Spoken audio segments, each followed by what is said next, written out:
The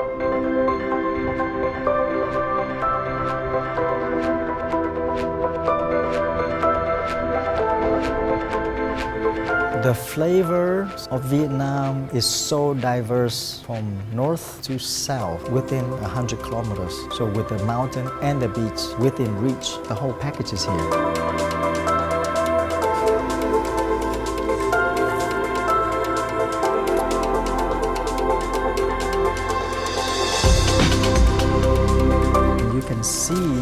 You can feel how fresh it is and people just fight for it. This is the best stuff. So we grow up with that mentality. We grow up with supporting and buying things from the ladies' market. We even grow ourselves.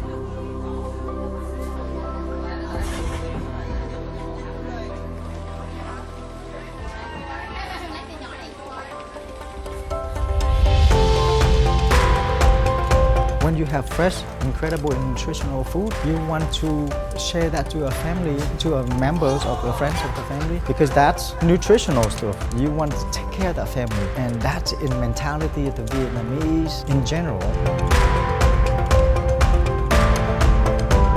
It's important to be proud of it. You're proud to sell, proud to cook, and proud to share.